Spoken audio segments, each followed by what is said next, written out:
দিদি, একটা ইন্টারেস্টিং ঘটনা আছে, শুনবেন? কি ঘটনা রে, বল দেখে শুনি।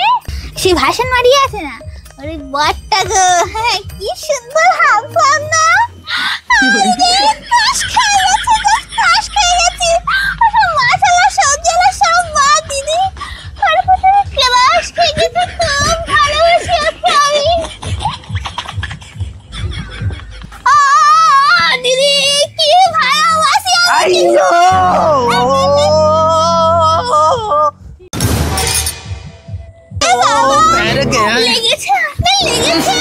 कैसा बदबू है, चलो चलो।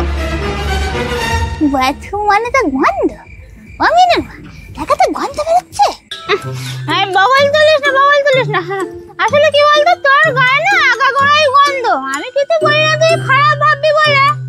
ও তাহলে আমি এক কাজ করবো, নিম সাবান কিনবো, নিম সাবান দিয়ে ভালো করে চান করবো। হ্যাঁ 2 বছর মতো হয়ে গেছে গায়ে সাবান দেওয়া হয় না।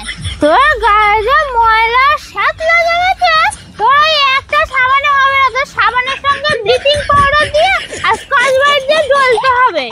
ঠিক আছে, যে করেই হোক ভালো করে গায়ে গন্ধ তুলতেই হবে,